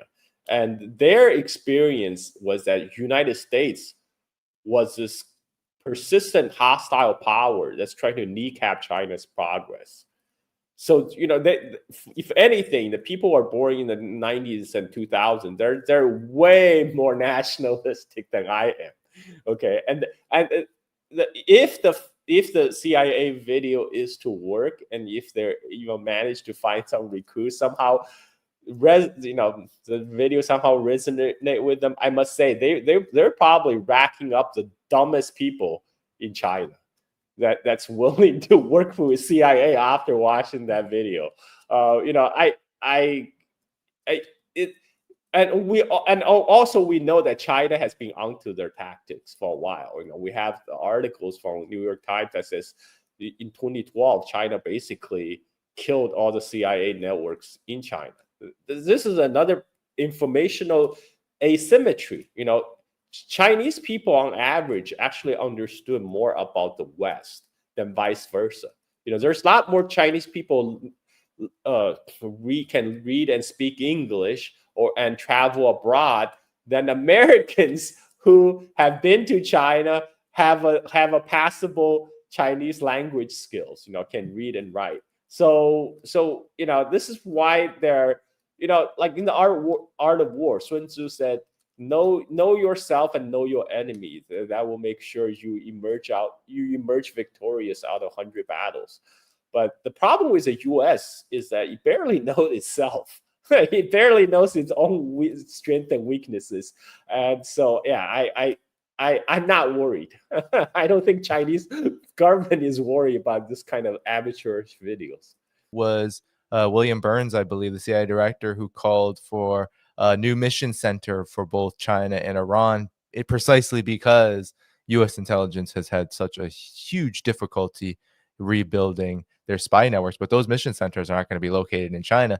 So your thoughts on this dynamic, because it gets right into that coercion and that asymmetry that you were talking about, Brian, or that you've been working on so much. I think Carl brought up a really important point. The type of people that you're going to attract, especially now, with these type of campaigns, they are usually, I wouldn't say unintelligent. I don't think that's quite fair, but they're ignorant. They're extremely profoundly ignorant. They also have severe character flaws, and I'm talking about the most selfish, self-centered, short-sighted people imaginable that you will ever meet. Because I know, because I've met the US-backed opposition here in Thailand. I've studied them for years. I've been in their offices before I was before I did public videos and wrote under my own name. I wrote under a pen name, and I was in their offices while I was writing articles about them. They didn't even know I was there. And like I said, these are very selfish, greedy, ignorant people. And so the quality of an opposition made up, you build an army up of these type of people, but what is it ultimately capable of doing? And we see all around the globe what it's capable of doing is destroying and knocking things down, but it's not so good at building things up. And if a nation, especially a nation like China, is more than capable of defending itself against the chaos, they really don't have to worry about anything being built that displaces the system that's already in place. I would say a country like Thailand, the biggest threat Thailand faces is these kind of people creating space where the US is then building alternate institutions in it. So I think the threat really isn't inside of China.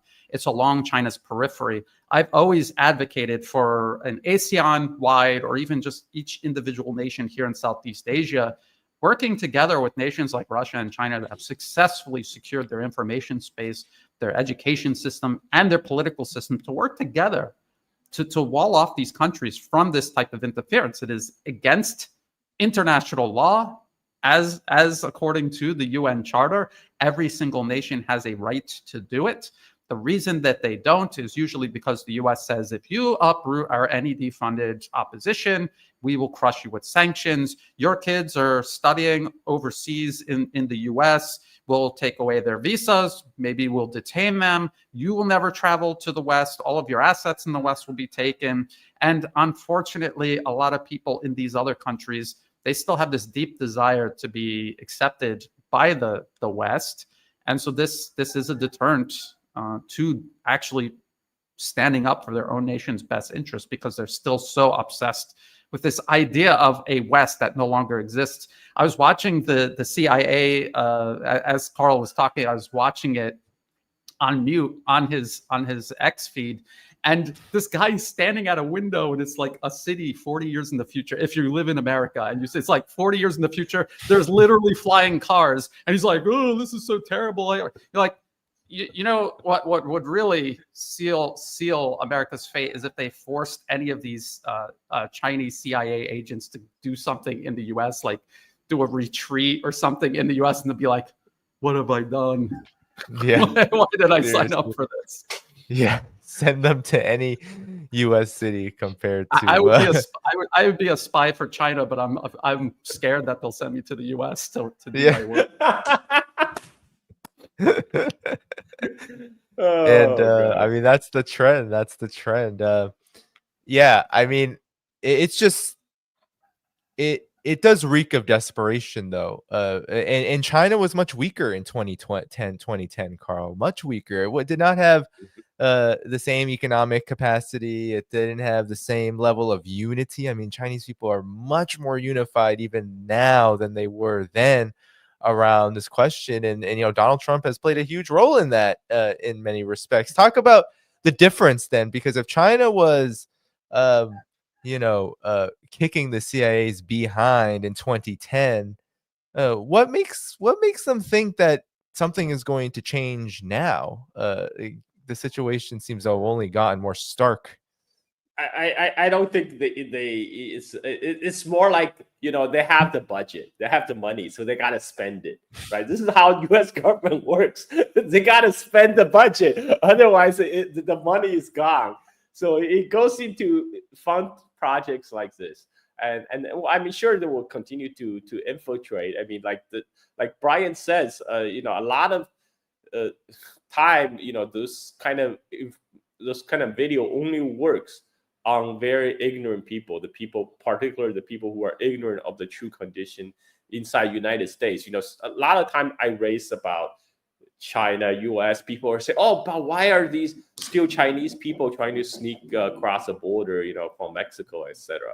Well, let me tell you, on Chinese social media, there were actually a lot of videos that were, talking about United States as some kind of utopia. You would not believe the kind of stuff they say on the Chinese social media. There's this is a real propaganda, on Chinese social media. They say, the U.S. has excellent social welfare network. Your basically, if your children can go to school without paying tuition. You have full healthcare benefit, and if you go to US, one person can work and comfortably support a family of 3 and 4 people, and with a big house. I mean, this is fantasy for anybody who actually live in the United States. No, this is completely fantasy. But for Chinese people who have never had overseas exposures, they may believe that. They may really thought the United States is a place where the streets are paved with gold, right? Compared to China. And I saw so many interviews of people who, those Chinese people who have snuck across the Mexican border to come to United States in the recent years, and they said, we got fooled. We got fooled by those social media videos we saw on WeChat, on Douyin, and United States is completely different from what I expected. But now I'm stuck here, because and again, so I think for most of this is why I actually encourage, Chinese people, including many of them who may be dissatisfied with China or Chinese government, to go out, go to US, to even if you have to climb over the walls in the Mexican border to see what US is really like. Then you have a compare and contrast. But for me, it's just kind of laughable to see these CIA video kind of they prey on ignorance, and they're not exactly getting the best quality human capitals that's going to work for them. And this is probably why their network got rooted out in the 2012 in the first place, and they're obviously not going to succeed. Yeah, and Brian, maybe you could comment on what I said earlier about the Trump administration. Many people believed that the deep state was going to be dead, that it was going to be broken up, that this was going to end. But then you had John Ratcliffe in announcing this effort, or in this announcement of this effort to recruit Chinese nationals to essentially become turncoats for the U.S. empire. He was quoted to Congress saying that China is the biggest challenge to the national security of the United States, and this is why the CIA has to be stronger, and it has to refocus on China. So comment on this, because I think many people are missing this as, especially the Ukraine conflict. You have Waltz, you have the shuffle in the Trump administration, all of this going on, but not a lot of attention to how the United States is really trying. Whether it succeeds or not, I think the jury is out on whether it will succeed at all, but it is trying. It will have an effect. It is trying to reorient toward China, including the deep state. Well, what is the deep state? The deep state are these deeply entrenched corporate financier monopolies on Wall Street. And for decades and decades, they have controlled Washington. And their biggest obsession is not just global domination in general, obviously, but specifically stopping the rise of China. This has been their obsession for generations. The U.S. was part of the century of humiliation, if people remember back to that time. And since then, the U.S. has maintained a military presence all across Asia Pacific, attempted to work its way in, tried to reimpose European colonization in places like Vietnam, Laos, Cambodia. They never succeeded in colonizing Thailand, but that was something that they have constantly tried to do and to this day are still doing. So that is the goal of the deep state. And if the Trump administration comes along and they say that is our goal, that it's obvious he wasn't ever intending on uprooting the deep state. And this is so obvious because he was already president for 4 years. And for all 4 years, he didn't drain the swamp of the deep state. He dredged it out so he could fit bigger swamp monsters in the swamp. So I don't understand how anyone is falling for this again. Do people remember when he was picking his cabinet this time? And I was warning people that they're all going to be neocons, warmongers, and deep state facilitators. And then when the name Marco Rubio was floating around, people were like, "That's not true. That's fake news. This is to just make the Trump administration fall apart before it even comes together." And then it literally was Marco Rubio, and then a whole string, just like you just named, Danny, all of these neocons and deep state facilitators. Scott Besson, we've been talking about him this entire conversation. He was literally a partner at George Soros's fund. So he's the deep state that we're fighting against, and we're pull like one of the most senior members of that organization into the administration. And then they just had Michael Anton. They signed him up for talks with Iran. The postponed talks, meanwhile, who knows if those are ever going to come back after Hegseth's drunken message. And the sanctions are literally what Iran is negotiating over. So now that Trump is saying there's going to be secondary sanctions on, that means there's no sanctions talk. There's going to be no sanctions relief, because secondary sanctions literally mean that the sanctions are getting more severe. So those have been postponed. Anyway, continue, Brian. But I just wanted to. Yes. Well, why is Iran not impressed by these negotiations? Because you have someone like Michael Anton, who helped the Bush Jr. administration lie about weapons of mass destruction in Iraq, which has led to the permanent occupation of Iraq right on Iran's border. And where was his before he got involved in politics? He was in BlackRock. And who did Trump help arrange to buy these ports near the Panama Canal? BlackRock. So he's not fighting against the deep state. He is working for the deep state, so obviously. And again, it comes down to the primary obsession of the deep state, which is preventing any other nation, especially a non-white nation, from surpassing the collective West. That is China. And so it's not a coincidence that the Trump administration's obsession is the same as the Biden administration, which is the same as the deep state, because it's, again, Washington works for the deep state, and that this does not make the Trump administration an exception. It's just a continuation of the rule. And I want to say one thing before I get your comment, Carl, is this. Many people have been coming in comments, replies, messages to me saying, "Man, you just don't like Donald Trump." And I just want to say this. First of all, my work has been consistently anti-empire, anti-imperialist for years and years and years, which inherently means partisanship is poison. The two parties are both for empire. They have been since before I was born, since before many of you watching have been born. So let's just get that out of the way. But Donald Trump campaigned, just like he did in his first term, campaigned on being anti-deep state, campaigned on being anti-war. Biden and the Democrats, they don't do that. They actually they give war a hug. They come at you with, "We want war." Donald Trump says, "I don't want war." So it is necessary then, when Donald Trump says, "I don't want war," and then he ends up actually escalating war, creating more war, starting more war, that we talk about it, we speak out about it, and we expose that. I just want to get that out there, because it's ridiculous to me that anyone with a thinking mind that isn't just wanting to support Donald Trump because they like Donald Trump and he's their guy and their team could fathom just completely leaving out this reality that's right in front of our faces now. But Carl, I want to bring you back in here. You could raise a good point, Danny, because many American presidents in the past have campaigned on the anti-war platform. People might not remember this now, but George W. Bush, back then, during his first campaign, he was campaigning much very similar to what the America First of Trump.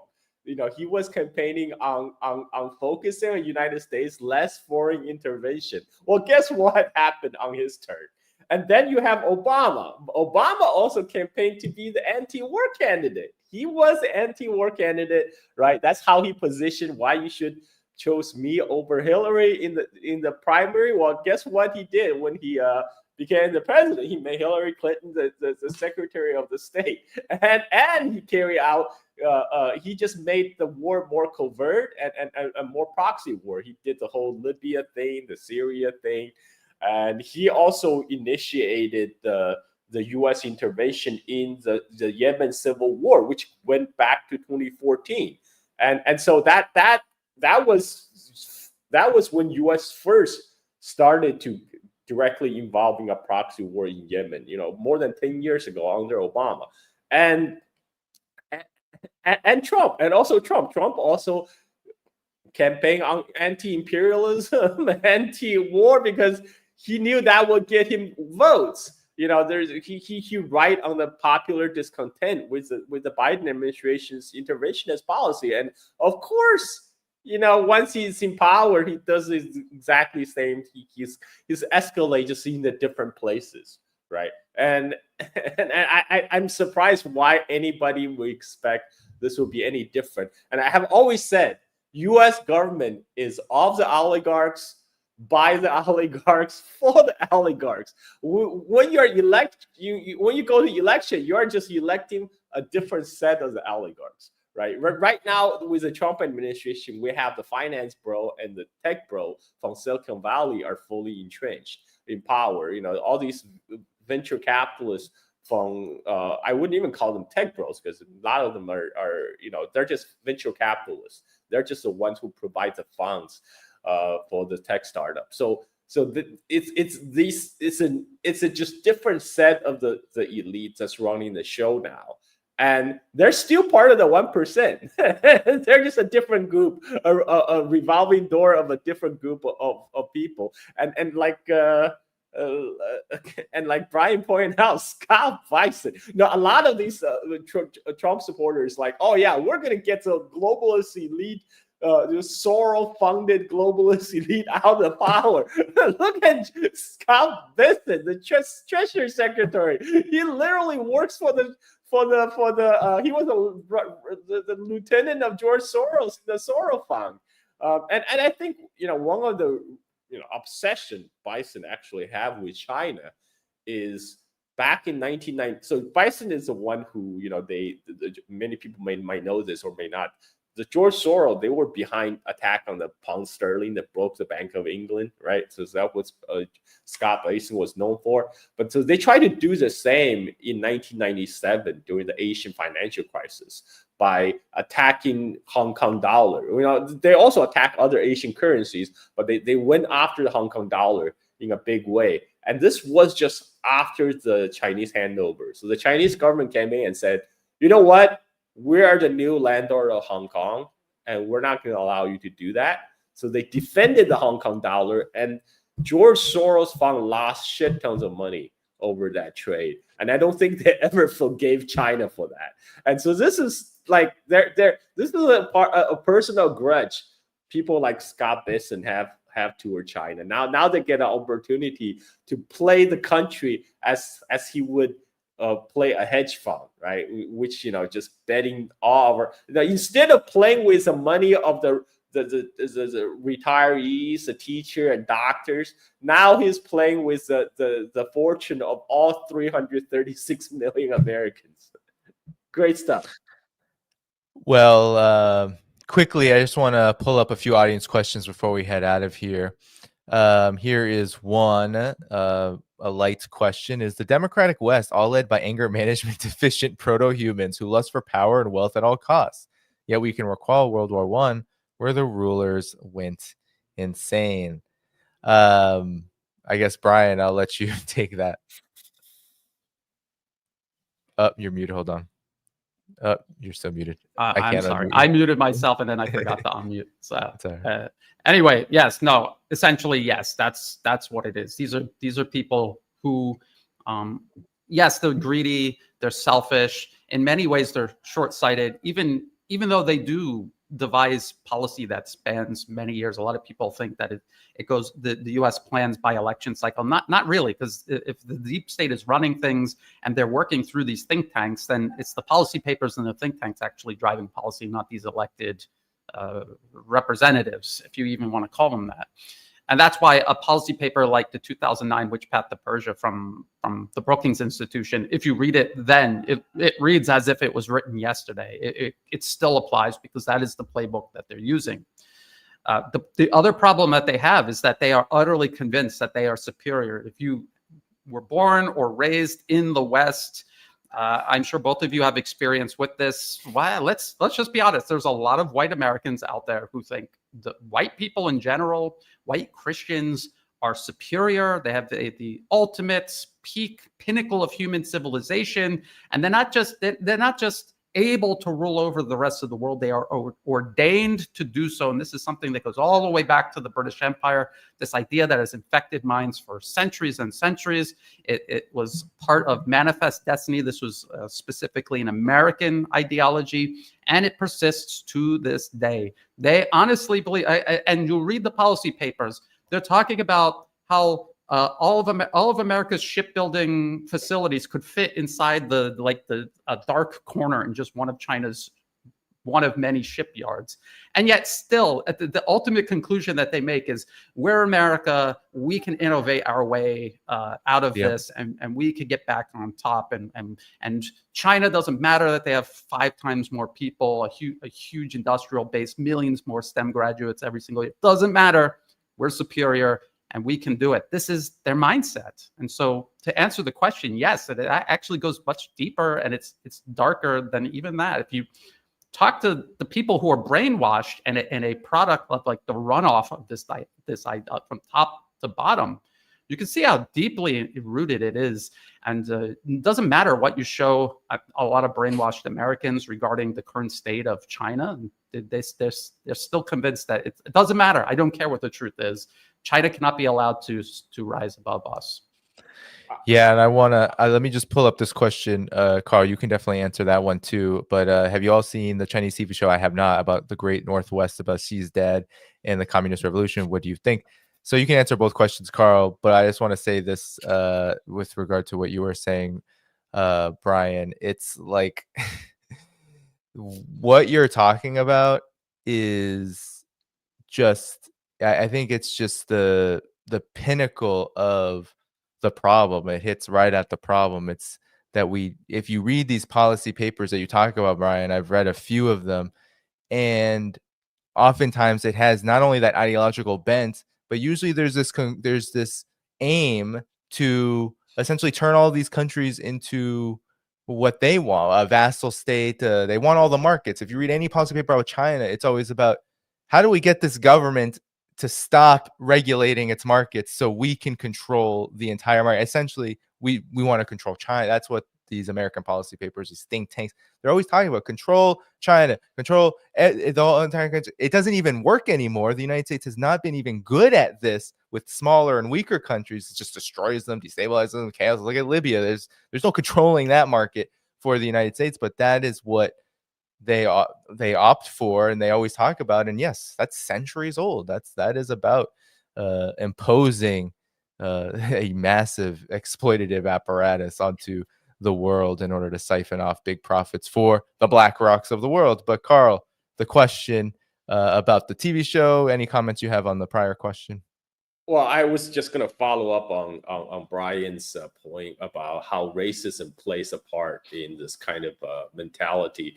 I mean, this is I recently, just yesterday was the 50th anniversary of liberation of Saigon. So I posted the picture of the helicopters leaving from the rooftop of the U.S. Embassy. I said 50 years ago today, U.S. empire ran with tail between its legs, and many to this day still cope and think about it.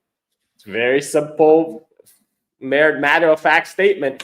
And have a comment says, oh yeah, do you remember what happened 183 years ago in August? Well, he's talking about the end of Opium War, when China was forced to sign a unequal Treaty of Nanking with the British Empire, forced to cede the island of Hong Kong. So I'm checking out this profile. I'm like, dude, you live in Chicago.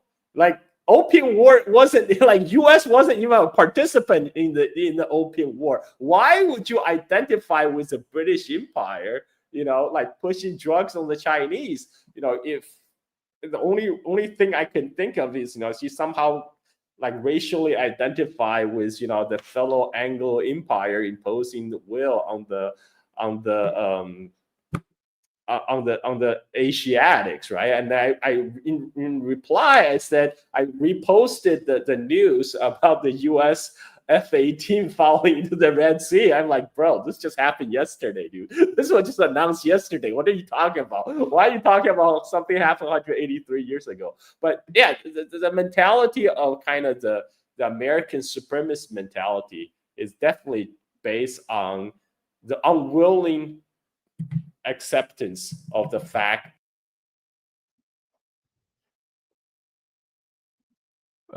Carl, did you mute yourself? I don't know what happened there. Oh, I think he got disconnected. I can't hear you. Can't hear you. Your mic must be disconnected.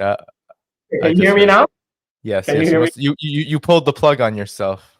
I did. I got too excited to animate it. I touched my mic and I disconnected myself. I mean, but I think it just goes to show that a lot of this animosity toward China is really ultimately derived from kind of the feeling of impotence at the declining of the U.S. empire itself, but also the unwillingness to accept that China, a non-white, non-Western nation, now is rising to the top. Yes, indeed. Well, I want to thank you both for joining me this evening. We will head out together. I want to just point to everyone. I want to thank everyone. Peng Yo, that's Peng Yo, friend, and everyone else who gave a super chat, who became a member, like Tom. Thanks so much. I didn't get to every single question, but I want to say we appreciate all of you. You can go to the video description. Well, first, as we leave, hit the like button if you have not yet. That helps keep boosting the stream and YouTube's algorithm after we're gone here. Go to the video description. You can find Carl and Brian's YouTube channels, the new Atlas and Carl's channel under his own name. So definitely subscribe to them there. And of course, do support. I'm actually heading off this month to China. There will be a little bit of break from live streams soon. So please do support this channel. Become a subscriber on Patreon, Substack, and all the ways you can support the channel in the video description. And I'll be sure to get some good content from there out to you. And I'll be sure to announce the exact date closer to the time. I'm not going to preview that under these conditions yet. So with all of that said, everybody, gentlemen, any last words before we head out of here? Brian, we need to do a show together about China, Southeast Asia, my trip to Bangkok. We got to talk all that. Now you're muted, Brian. Everyone's it's Let's late. We're getting and it's early here and not a morning. It's early. It's late. Yeah. Yes, we should do that. And thank you, Danny, for inviting me. And it's always great to have a conversation with Carl. I really appreciate it. One last thing, though, I just want to point out, we're not just dunking on the United States. I believe the United States could, if it could just have some humility and play a proportionate role in and among the other nations of the world, rather than trying to dominate and impose itself upon them.